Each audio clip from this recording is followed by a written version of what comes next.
Oh, okay. Well, good morning, everybody. Welcome to Cheatham County Beekeepers. We're just trying something new today, so give us a break.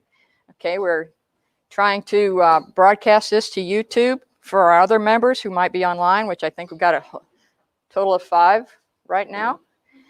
So as we go through this procedure, we'll learn a little bit more. We'll be able to do a little better job in the future, hopefully. And pretty soon we'll be famous, right? Just joking. Some of the first things we'd like to do is introduce, last week we had a show of hands, or last month, a show of hands for officers just to say you're okay to go for another year. And then we also did an online survey, so I guess we're still okay to go on another year. So I'll introduce the officers, and I'll have them come up just and stand so they can get in the picture of the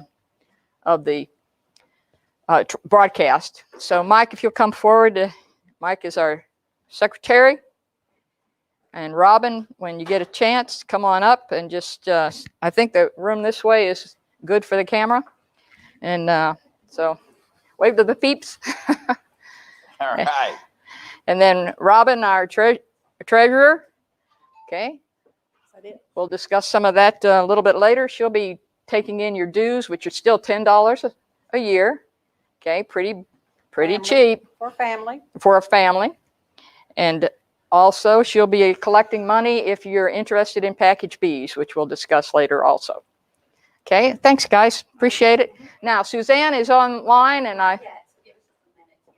Oh, okay, but Suzanne Hale is our vice president, so she's there to take over for me if I happen to get a fishing trip that interferes with everything. All right, just kidding. All right, so we've got the introductions of the officers now. We're good for a year. Now that you've seen them, okay, most people know what Suzanne looks like, okay? If you want an officer position within the next year or two, please consider menteeing with the officer. They'll be your mentor, and you'll be the mentee for an officer position, because we could use some good leadership, even some new leadership. You don't need me up here pontificating all the time, okay? So, and besides, I'm getting to where I'm actually thinking of retiring, but we'll just, I'm retired, but I can't stay that way. So, in any case, consider following somebody around with the officer position and getting to know what they do. You don't have to be locked into any, oh, they're going to be elected the next year. No, but it gives you an idea what they do. You can go through one officer, turn around and check out another officer, see if that's a better match for you. So it's not like it's cast in stone, okay? Okay, so that's our officers for this year. I'm going to introduce some new people who just came in to the county and are now with us. We have Daryl and Connie Brown over here. So they say they know nothing. So we've got a fresh slate right there. We'll try and get them up with one of our mentors to get up to speed on beekeeping. Okay, I think you live over in my neighborhood, right? Kingston Springs. No, okay, that's the other one. Okay, yeah, that's Aubrey lives over next to me. Okay, so lots of people to choose from. We have a membership of about 60 plus. So this COVID thing has kind of limited our reach. So that's why we're trying this today and see if that'll work. So, to get in touch with all our members. Okay, I'd like to introduce our social media team. That is Heather Banks and Cammie Pastis. I hope I said that right. And these two are going gangbusters on trying to get us into the world of social media. So here they are, and look at that. Okay. That's all I'm going to say about that. But they are working real hard, and they're going to talk just a minute about what they're trying to do, okay, and how we go on from here. Stay here because we need your mic. Oh, you need my mic. Well, you can. I think you're close enough. So,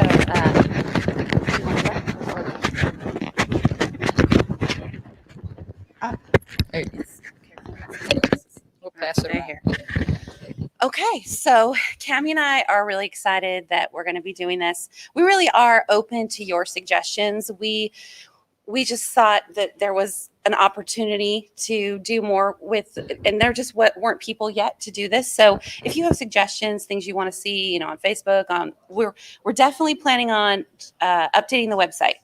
So if you have things you want to see on the website, anything like that, please let us know. But our intention is to primarily start working on the website. We started posting on Facebook, but we're open to other platforms. So if you like to use other platforms for social media, let us know so we can post there.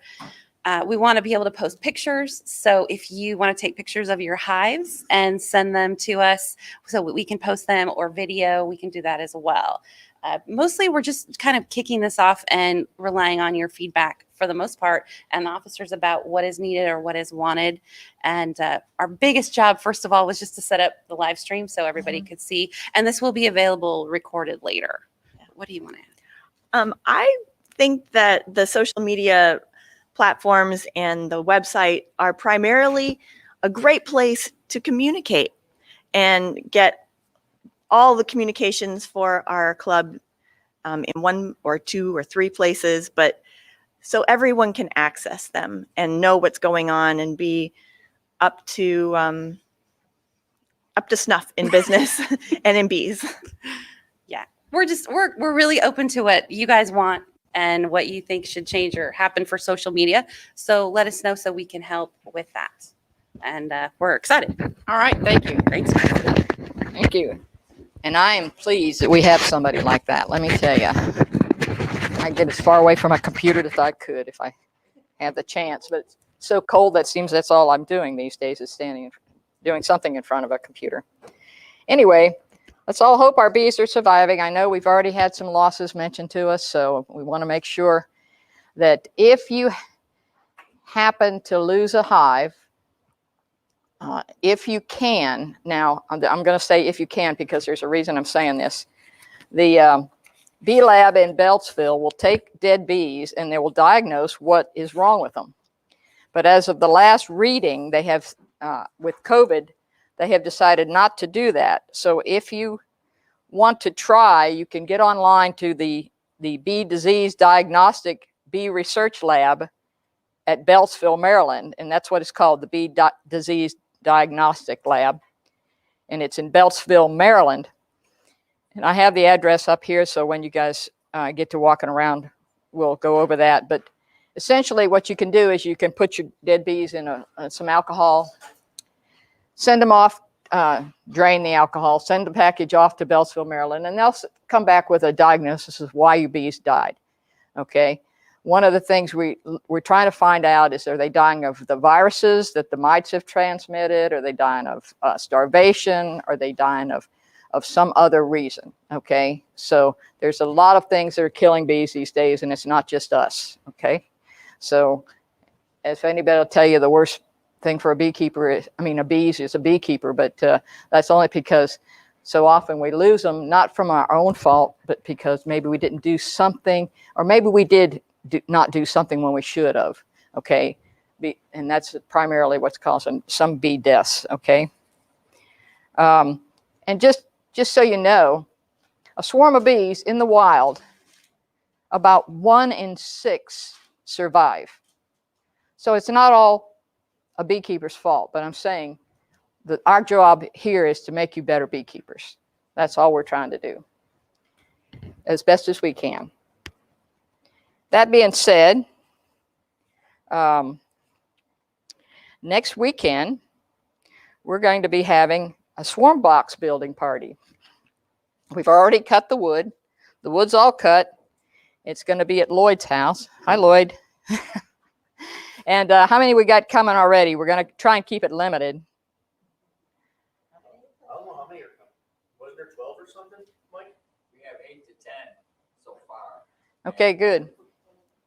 I'll get another email out with a materials list that we might need. I know we're going to need some trim for the tops, and hammers, nails, brads, screws. I think we have the glue, and we're looking for some tables that people might want to bring. Or sawhorses. or sawhorses, that'd be great. And then. So they're looking for sawhorses. They'll need some, I think we've got all the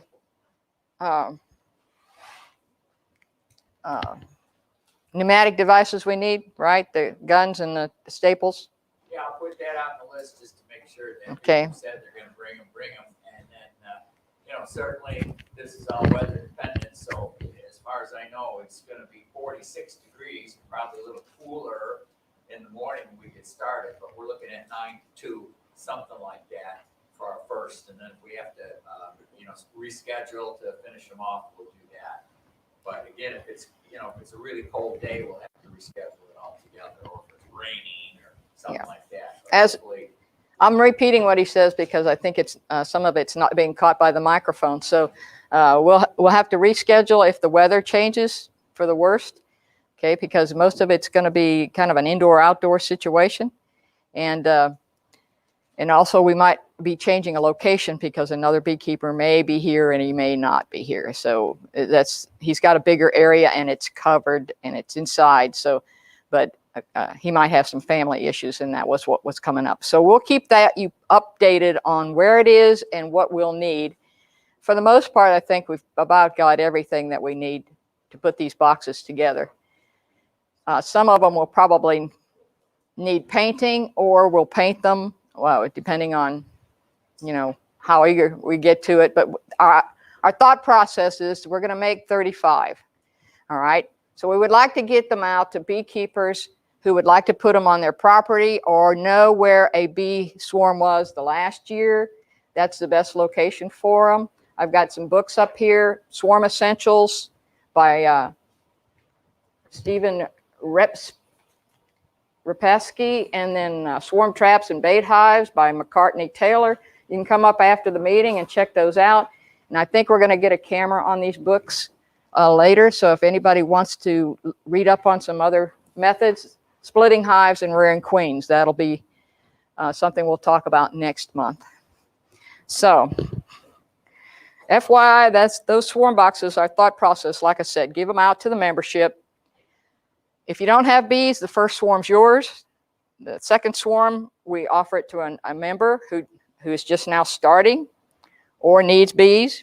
And so it's just a little bit easier to set a box out somewhere, go back, check it, and do all the things we'll talk about those later also.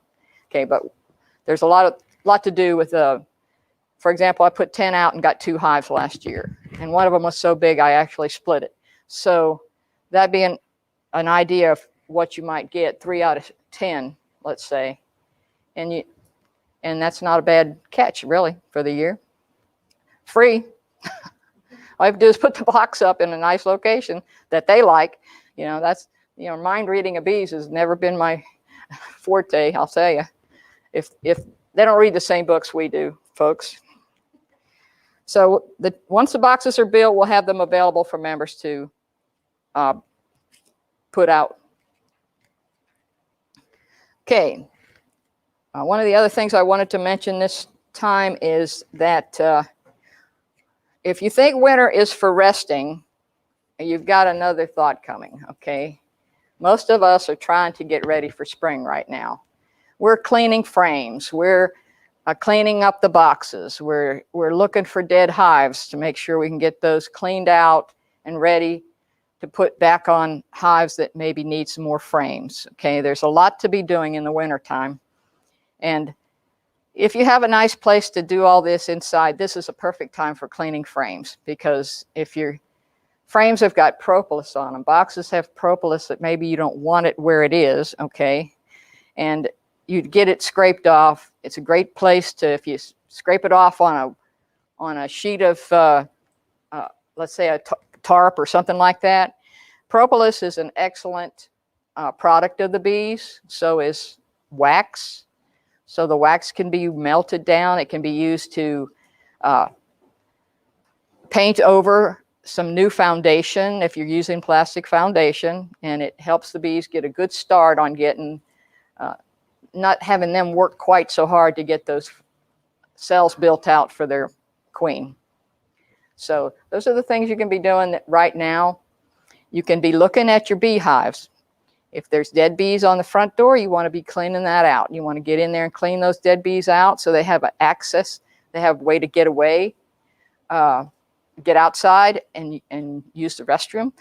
So they don't get nosema, but there's a lot of things that bees do in the winter. Mine have already been out 45 day like we're going to have there. They'll be, some of them will be out. You'll find which hives get out in colder temperatures if you just look at your hives.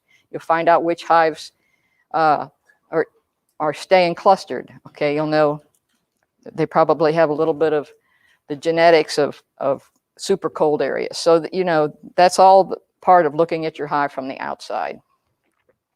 So some of us that treat our bees here coming up this spring.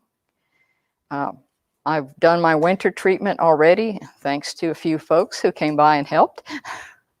And so we did some oxalic acid. I think it was the first part of January.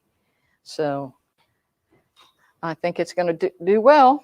Go ahead. Someone online is asking when to clean the hives out because she's got 2 dead hives right now. Best thing to do is do it while it's cold. If it has honey, store it in the refrigerator or freezer, I mean. You can store it, that honey, and give it to a hive that doesn't have any food stores later. If you wait until it's warm, I will tell you, the wax moths will get in there. They might well have already got in there if the dead hives passed away, let's say in November and you didn't check, okay, or in October, because it was pretty warm those months. So you want to make sure that you, as soon as you know that they're not there, is to clean them out. Any other questions? They're doing little chats online. Not yet. Okay. So let me think if there's anything else here I've got on this thing. My list. Packages. Let's talk about packages. Okay.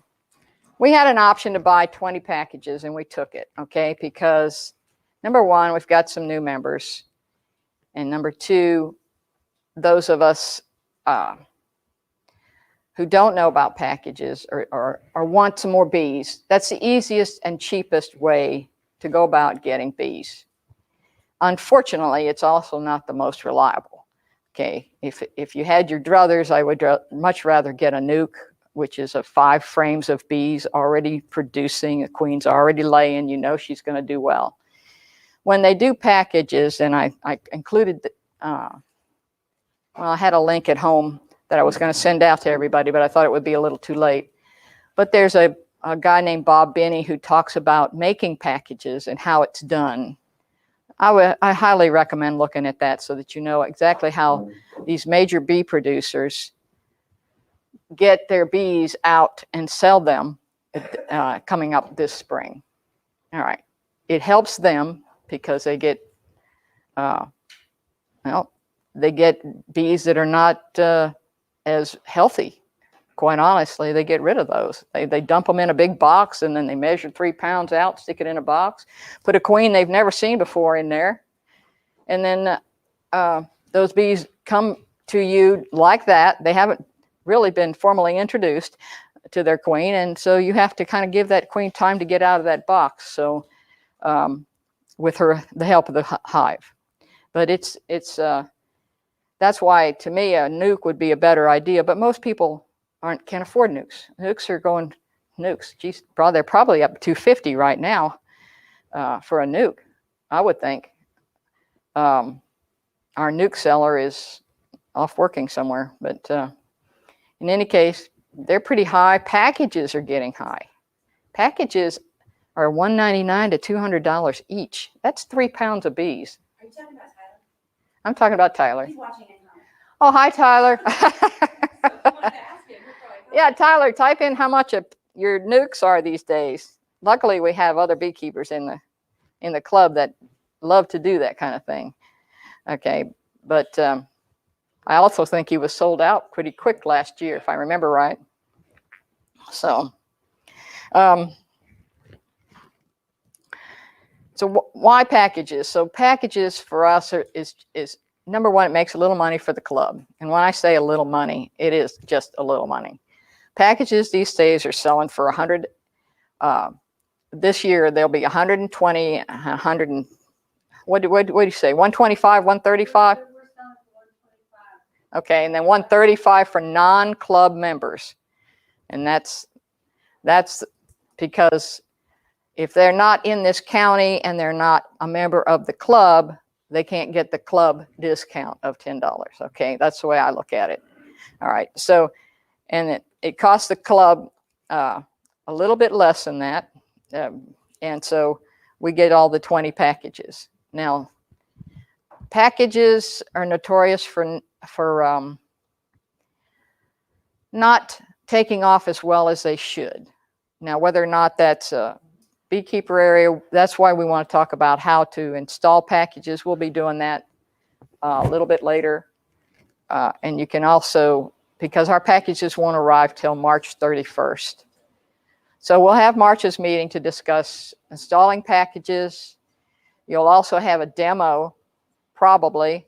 I expect that we'll have at least one left over for a demo somewhere at somebody's house. We'll try and get that arranged. So that's my thought processes for this year.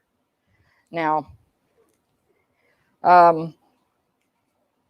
queens are getting expensive. They're up at $38, $40, $50 right now per queen. And so, Tyler says his nucs are 200. See, his nucs are 200. He's almost right there at package when you go up to Man Lake. Man Lake is selling their package for $199, $208, depending on what the queen is. And it's still, so his are very reasonable. And does he have any left? Sold out. Okay, so, well, that's a, yeah. Maybe you're underpriced there, Tyler. In any case, Christine, Man Lake's price includes shipping. yeah, and the pickup is not much better, but they want you to pick up in Kentucky and Pennsylvania and Michigan, I think. And I'm going, anyway, check their prices. That they're based out of Michigan, and that's probably part of it, or Minnesota. Which one is it? One of those states up there. They're also Kelly Bees down in Kentucky, Clarkson, Kentucky. So they're purchased and they're going for, they merged a year or so ago. Okay, so we've got, oh, here's some other things you can do with your hives. You can check the food stores. If you have a hive that's, that you know was 2 boxes, let's say 2 to 4 boxes, and you knew how much it weighed before you went into the winter, they need 40 to 60 pounds to get through the winter. So you can actually lift a hive up with experience and know that they've got enough there to help them out, to make them the rest of the winter or whatever. Most of us will put what's called a candy board or a sugar board on top of the hive. And all you have to do with that is just crack the top and see if there's any bees up there eating. Okay, so that's the easiest way I found to see if they need it. They'll be up there, or they'll be down. They always will stay near the brood. So if they can't get to the food, that's an issue. If it hasn't warmed up enough for them to transport some of that sugar down near the brood, that'll be an issue, and that's what causes starvation, because they will not leave the brood. Okay, so all those are just things you'll learn as you go along and becoming a beekeeper. And Something about candy boards. yes, sir. I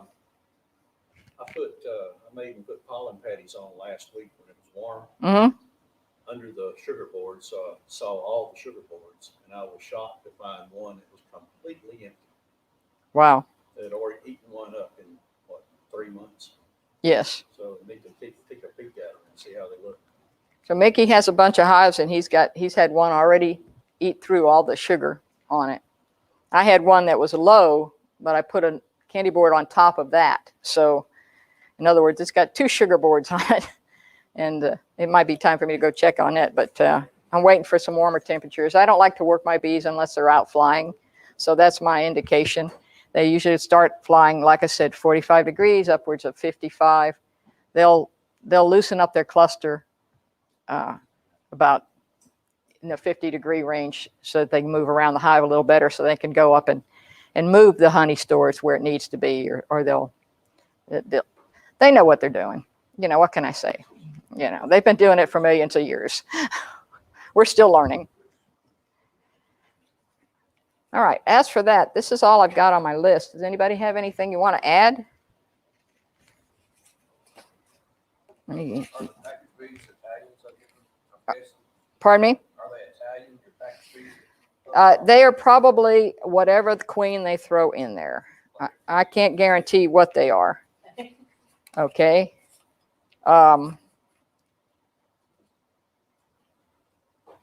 Yep, I think I got everything on my list. So, if they're advertised, man will advertise what kind of queen they're putting in there. That is a good thing about their pricing. Okay, they tell you they're putting either I think they got Saskatraz, which is like $208. This is for a 3-pound package of bees. Okay, plus shipping, I guess. Okay, then they've got Italian, and then they've got, what's the other one? Anybody seen their website? Russian or a Russian hybrid? Carniolan. It's Carniolan. So, yes, Mr. Kaysen? I just thought, I could go to my school and ask them if I can put some, like, posters up and to see if anybody would like to join the Beekeepers Association. I'll tell you what, that might work in your case. I also would suggest doing it on Facebook. That seems to be the popular social media operating platform. What you can also do is look around for some good spots to put swarm boxes. So we're going to talk about swarm boxes. It depends on who you read, where they want to go. Okay, so like, okay, how many people we've got in this room? 20. Let's say there's 20 beekeepers. You're going to get 20 ideas on how to keep bees. So just be aware of that, you new people, because that's exactly what happens. And the older we are, the more set in the ways we are. I'll tell you that right now. Okay, location, location, location. So we'll just start with that. Where not to put it. This is a swarm box. This swarm box is 40 cubic inches. Liters. Okay. Okay, old, I'm still in inches, okay? Okay, in any case, it's not very big. It's like almost like a nuke, which is a 5-frame box on top of another nuke, okay? It's similar, all right? So where you want to put this is not in full sun. These bees are coming there with probably 3 to 5 pounds of bees in them. They don't have the bee dynamics and strength, and they're probably coming with a lot less foragers than you would expect, but they are coming with foragers, they come with nurse bees, they come with drones, and they come with queen, okay? So that queen, what she wants to do, she wants to lay as quickly as possible. So now you have a swarm box. How do you bait it? Okay, that's always somebody's first question. First of all, you take the oldest comb you got. Okay, everybody says, oh, get rid of that comb in 3 years. Well, that's got the best smell for a queen who wants to lay eggs than anything else. So you take that old frame and put it in that box. And then you start putting maybe some frames that are not quite all pulled out, because they're coming with wax glands on their bodies right then and there. They use that wax to build their new home. So as you go away from the center, you put less formed frames till you get to the outside edges, which is where I put the brand new frames that just have a coating of wax on them. That just gives them time to get in there. If she's laying, that swarm will stay in that box, because as soon as she starts laying, that's their brood, and they're going to start taking care of it. Okay, so you want them, that queen, to have an opportunity to lay as quickly as possible.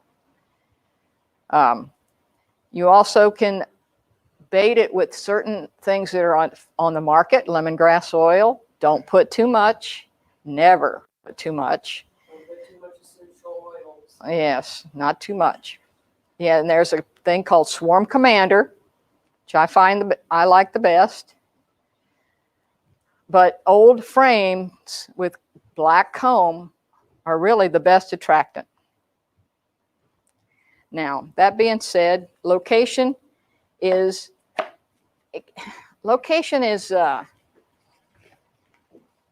this guy says sun is bad, okay? And the reason sun is bad, because like I said, they don't come with a lot of bees. It takes them, once they start laying, it's 24 days, 21 days later before they're first hatching out their worker bees. And that's all they're going to lay that first time, is to get the workers established.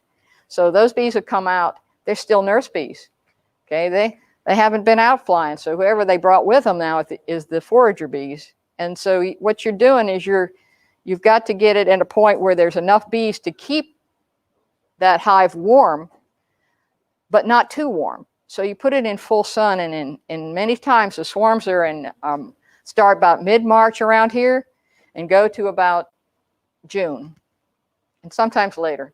I had 3 last year that late swarms, September.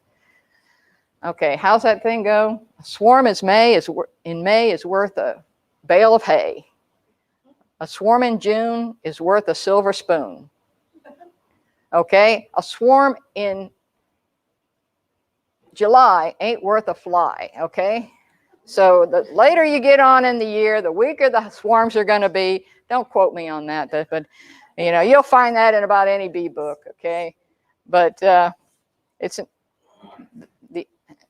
notice how bale of hay was a lot more important than a silver spoon. I just thought I'd let you show that back then, okay? So here's what this gentleman says, and I agree with him for the most part. Fence lines. They love fence lines, okay? Fence lines have got open field around them, generally. They are easy. Bees get their direction from the sun, the radiation from the sun. So they probably go over this area several times, and then they smell something and they, ooh, what's that? You know, so it's open, they can smell it. Lone trees in the middle of the field, okay? Roofs of buildings, okay? So if all you've got is an apartment building with the top on it, you know, ask to put a swarm box on top of it, you know? Tree lines, that's where I hang mine mostly, is tree lines, okay? And the one that got, the swarm that was so big I had to split it when I got back was on a lone tree. So FYI, okay? You can also put them deep in the forest. After all, where does a bee go? It goes to a bee tree. A tree is in a forest, okay? So that answers that question. In other words, they'll go where they can. One of the ones we cut out last year was in a house. They had gotten in through the electrical box, crawled up into the bottom of the house bracing. And we had to, I mean, we had one getting cut out at another house, and another one we had to go in and scrape the wax off those foundation boards. I'm not a big one in cutouts, let me tell you. That's a lot of work for some bees that just, all they want to do is find a home. And old abandoned houses. Now, we've got a few of those. I'm going to ask my neighbor if I can put one over there at his place. But anyway. Oh, well, this is swarm traps and bait hives. And then swarm essentials. It's a little more scientific. Oh, here we go. Got it? And for future reading next month, we're talking about this, okay? Splitting hives. And we'll let Tyler talk about queen rearing, won't we, Tyler? Bottom boards. And after we do our treatments and show you how many mice are in these packages, we'll have an insert and you'll get to see all that stuff. So when it comes to this challenge, like I said in one of the other videos, we are not going to take from the other like 60 or 70 colonies we have in this yard and bring it over here. These 5 colonies, the 2 nucs and the 3 packages will be able to mingle with one another. We're going to be able to exchange frames, but everything else, you know, is off limits. If anything, it's going to handicap these bees having all those other colonies here because there's going to be more foragers out there and there's not going to be as much for these to go after. So if anything, it's going to make it a little bit more interesting to see how they turn out. So let's go ahead and get these installed. These are 3-pound packages from Will Banks out of Georgia. You can see, let me grab this one over. Now, they're all over the place, but there is a nominal amount of bees in here and dead bees and all kinds of stuff. You know, there's a few. You can't really see it because the bees are moving so much, but there's probably around 500 dead bees in here, and that's very common. Now, if you're starting to see half an inch of dead bees in the bottom or more, then there's something going on. It's a problem, especially if you get them shipped in and they have half an inch or more bees. I would call and say, hey, take a picture, obviously, when you get these things shipped in. Of course, when we pull the queen out, always make sure the queen's okay. But these 3 pounds of bees, there's going to be some older bees in there. And that's one thing the new beekeepers don't often understand is that bees expire pretty often. I mean, I'm probably losing 10, 20,000 bees a day just in this bee yard alone, just old bees. They just die all the time, and the new ones being born all the time, just the way it works. All righty. So this right here, this top plan, I already got the other ones off because I thought it'd save us a little bit of time. Let's get this on the ground.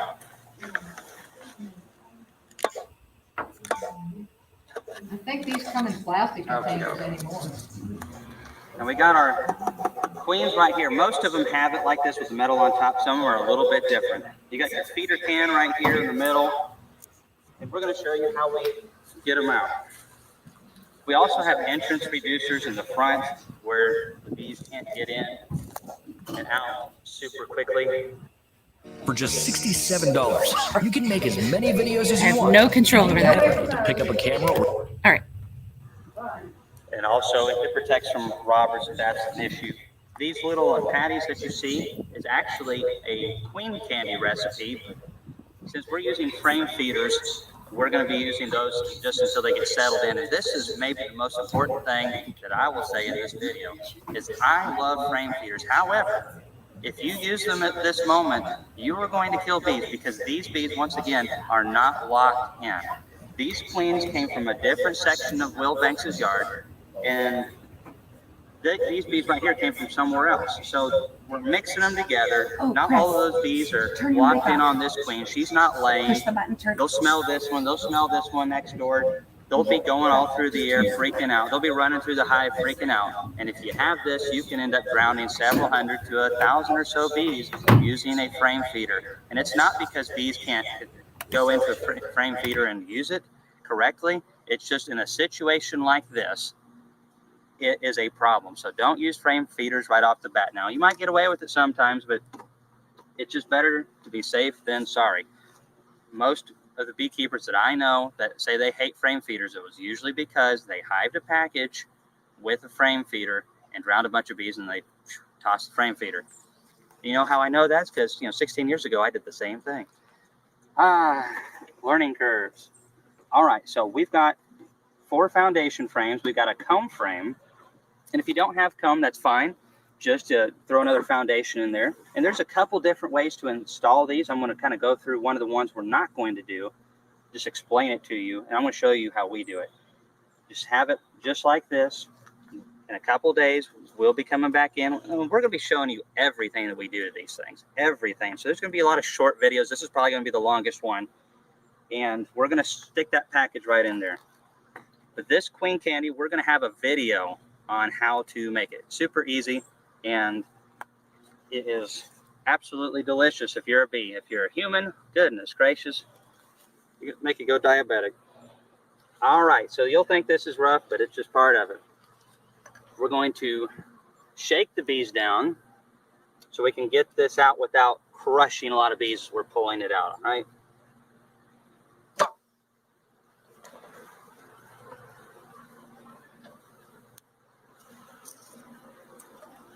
And that's where you might want to save this little piece right here. Let's flip that over.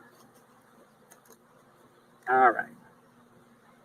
Now this, we're going to save this. Don't throw this away. There's a lot of good feed still in here. Just have the side that has the 3 holes. They put 3 little pinholes to feed your bees. When you have your bees and you bring them back, stick them in a cool place. Don't let them get hot when you're storing them. and get a spray bottle with 1 to 1 and just spritz them a little bit here and there, because this will feed them, but it's really hard for just 3 little holes to feed like 10,000 odd bees. So just a little spritz, maybe twice a day, just a little bit to help out until you're ready to install them. It's best if you install these things, you know, as soon as possible. But if the weather is a little crazy, then they can wait a day or two. But the longer you wait, the more dead bees you're going to have in the bottom. That's just all there is to it. So set this to the side with the holes facing up. Now, we're going to stick that package right over here. Let me grab the lid. Before we stick that in, we're going to take this queen. All right. And there she is down in there. You probably can't see her good. There's several attendants in there. But she's down in there. You can get them with a March queen, and she'll be tiny looking. And that's because she has not been laying. She'll swell up quite a bit in the next few days. But this is one of the reasons why the bees aren't locked in. That's one of the differences with a nuke. When you get a nuke, they're already locked in.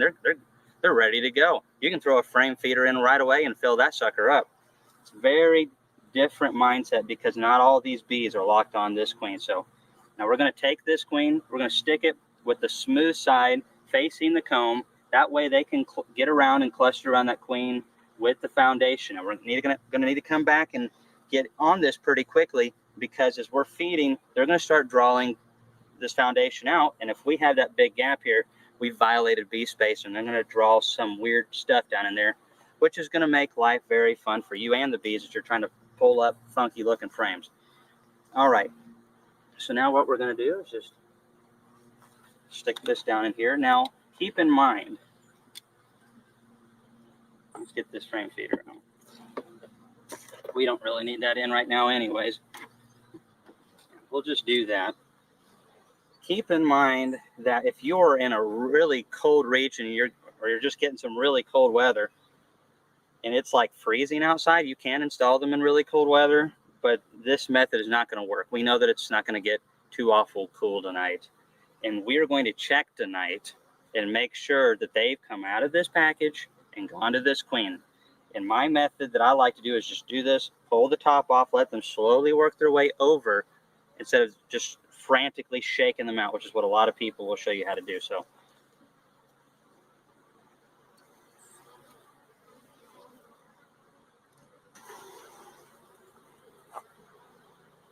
and they're just going to go over there and find that queen and get around her.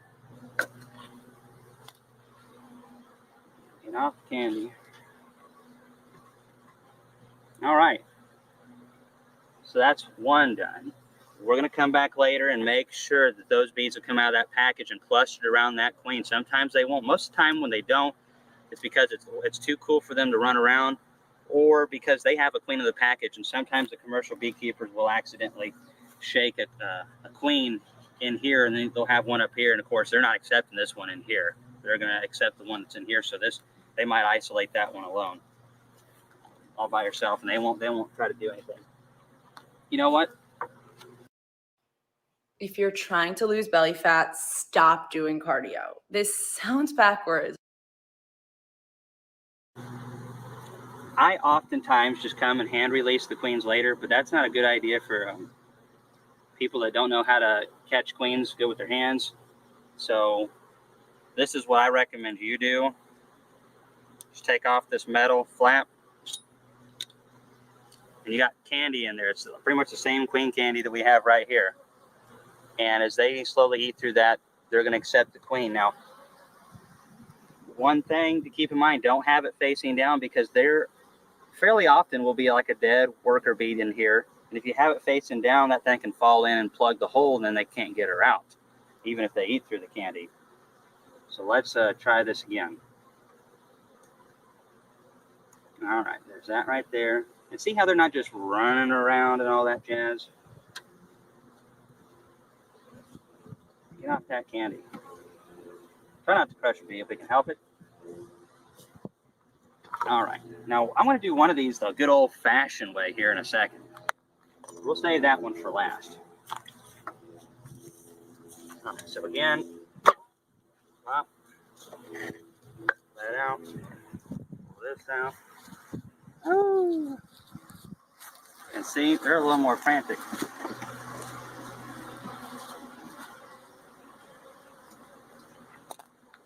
And it's interesting, some packages will be a lot more than others. Get this frame feeder out of here. Queen looks really good.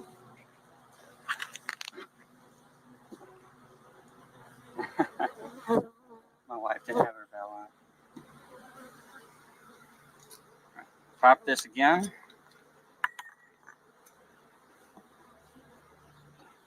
Throw that in there. Grab a lid. I should have had this already over here.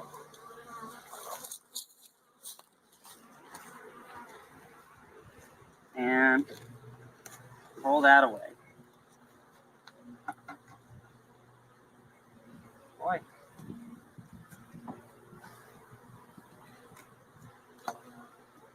All right.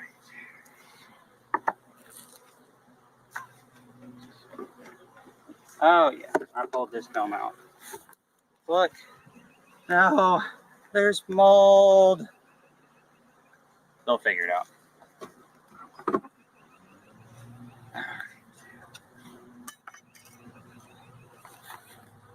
All righty then. So we're going to do this one a little bit more fun-like.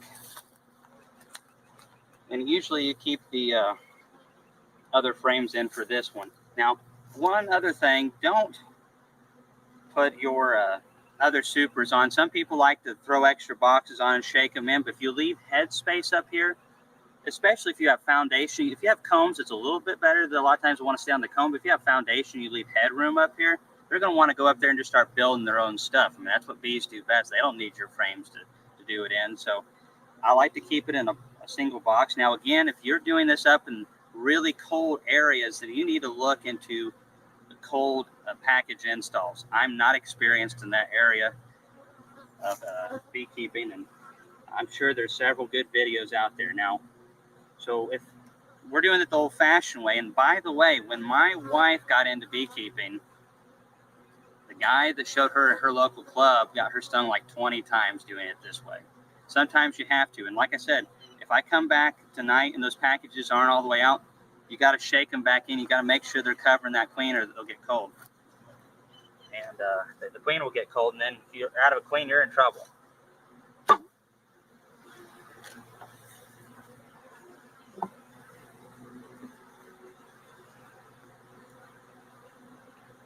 And see how these bees are not locked in? They're not acting like a hive. They're just freaking out. All right, now for the classic package install. Boy, I hate doing it this way. Let me grab the lid real quick.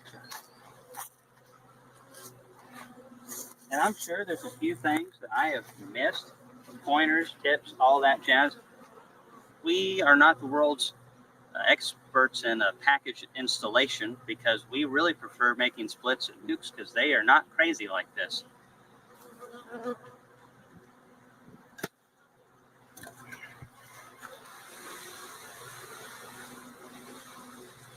Fun time.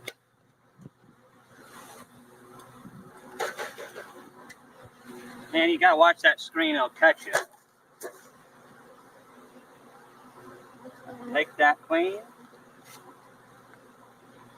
They're just running all over the place. Come over and over here and look at it. Cut myself with that screen. That's why you wear gloves.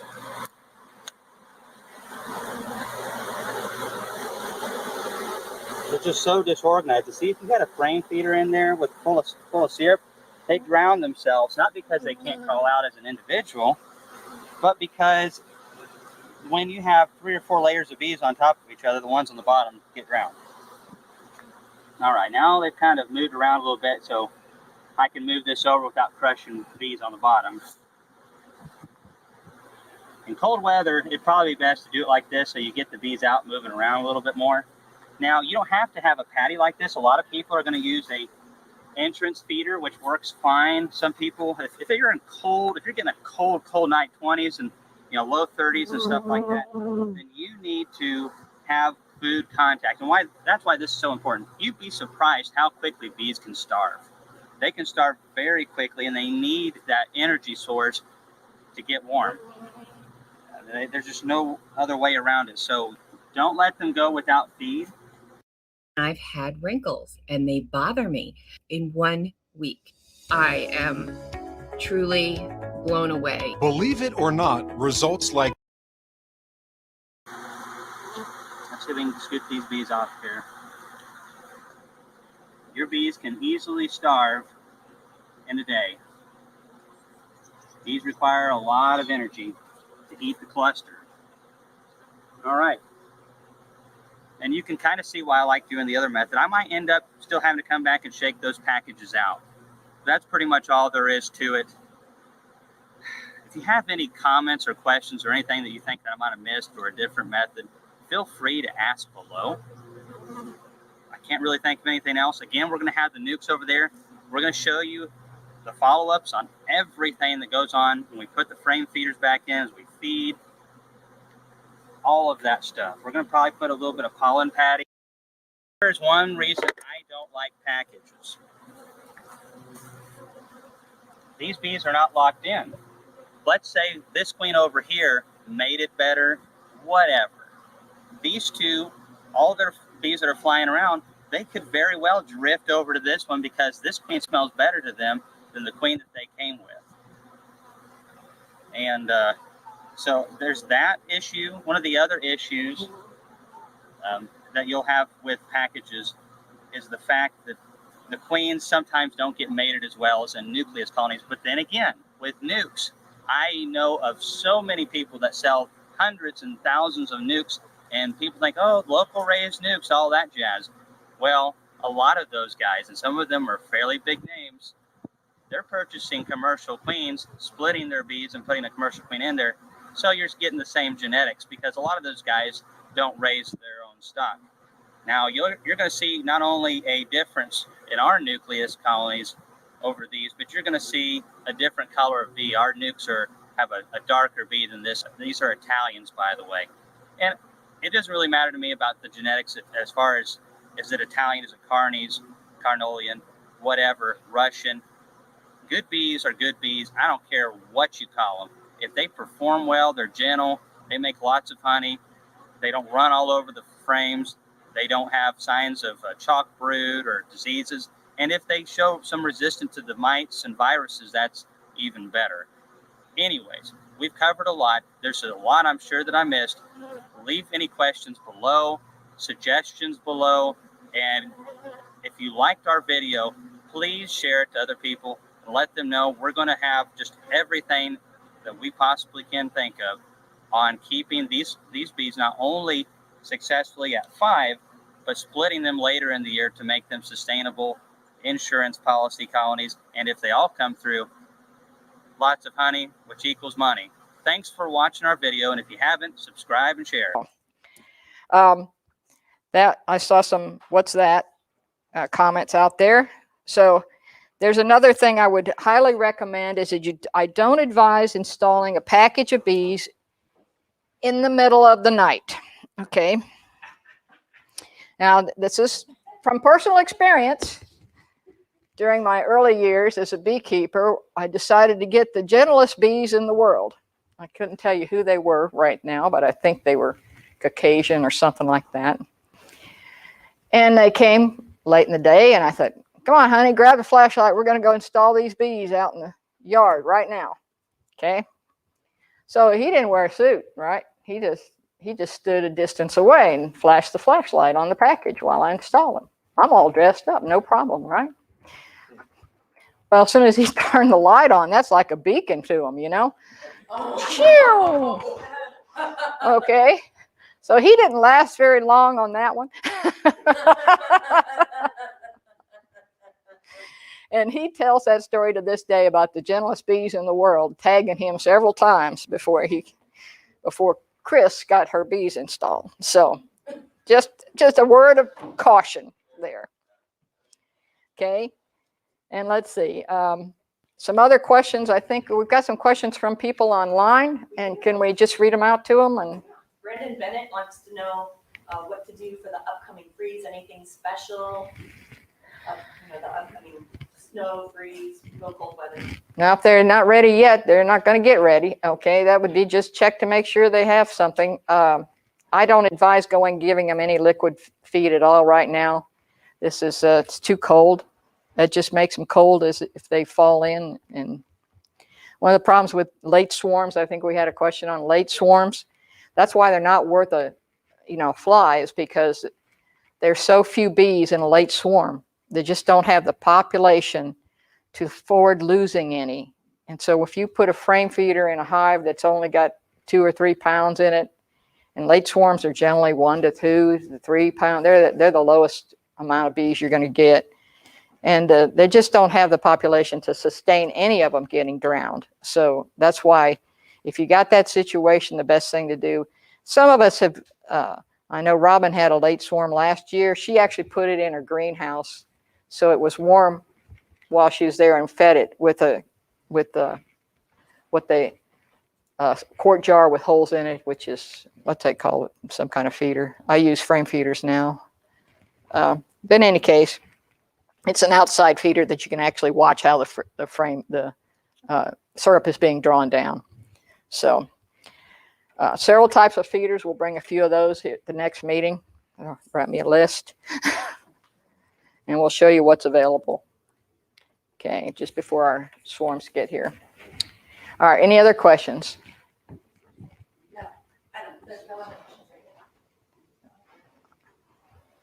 right now. Any from the group?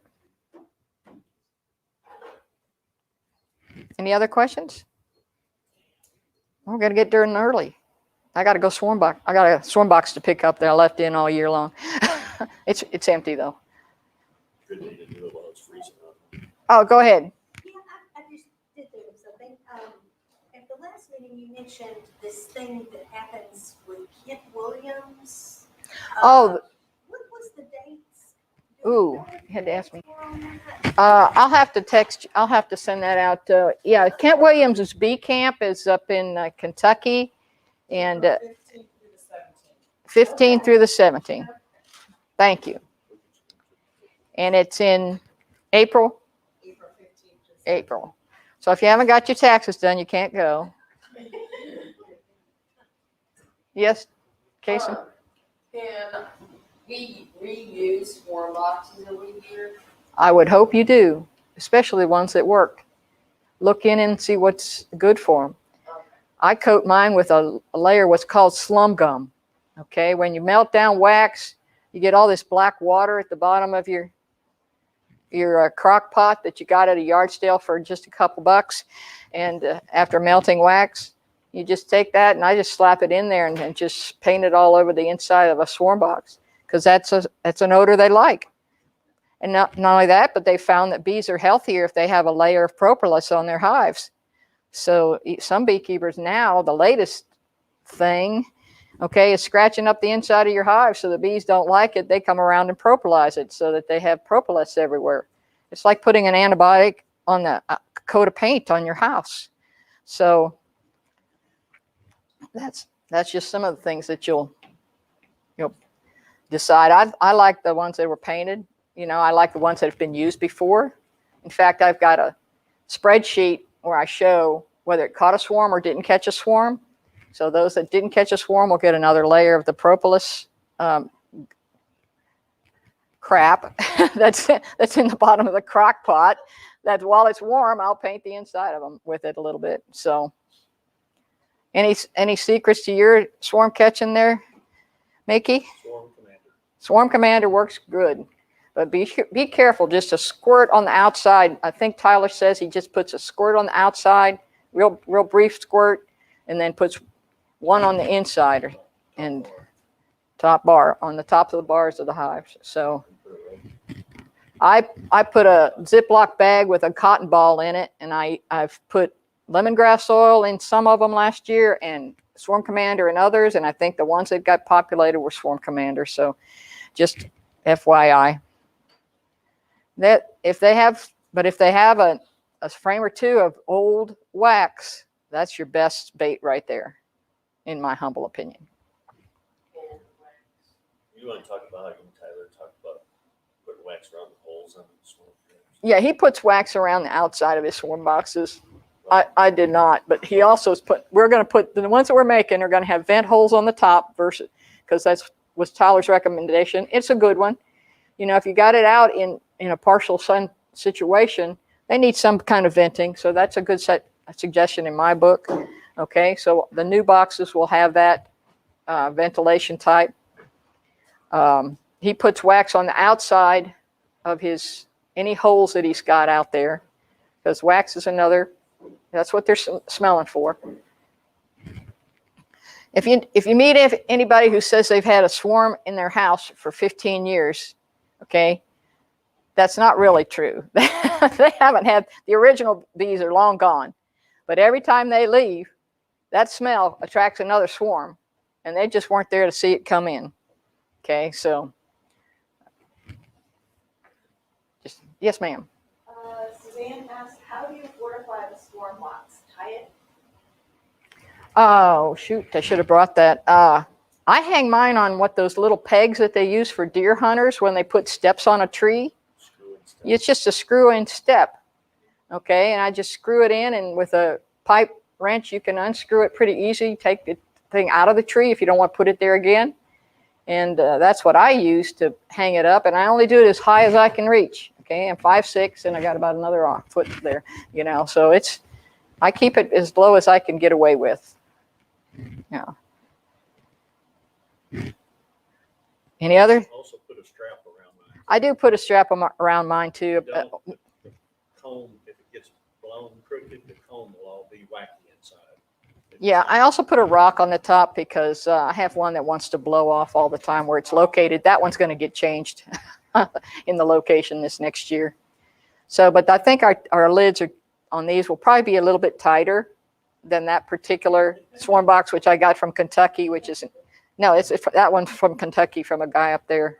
Okay, so it blew off every time I turned around. So I live in Tennessee. Got lots of rocks. Okay. Any other questions? Everybody ready to go out and see if the bees are? No, they're not. Now, there's an old-fashioned way of checking to see if your bees are alive, and that's knocking on the hives and see if you hear a buzz. Kind of disrupts the bees a little bit, but you can also, I think Tyler's got and I've got one too. You get a camera that's infrared, and if they're in the center of that hive, you might not see them. You can go to all four sides, and they'll be in the center. You won't see it, but if you pop the top of the box, you can feel for heat, and then get out, close it, okay, because the heat will rise. There's all kinds of ways to see if your hive's alive. You know. The camera's called FLIR. A FLIR camera, infrared. So. Next meeting, March 13th, 9 a.m. here. All right, Mark. Second Saturday. Pardon me? March 13th, next meeting, and we're going to talk about mostly getting these. We'll do a little bit more on putting your packages together, and we'll also do some talk about splitting hives and raising queens. So splitting hives is we sent an email out to you. Can you pass that to everybody with the list of videos with especially the one on Bob Binney on splitting hives? That would be good. And so I didn't know this was a book club. Absolutely. And if it's not about bees, I don't want to hear about it.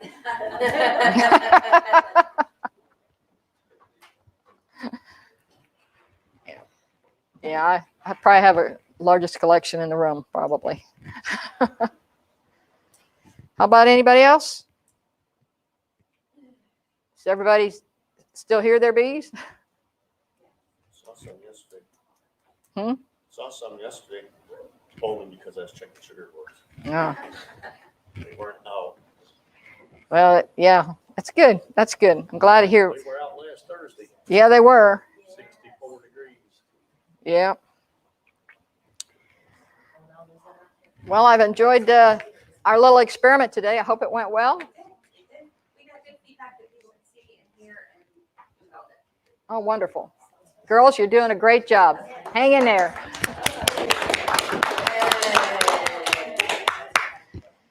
Okay, well, sayonara, everybody.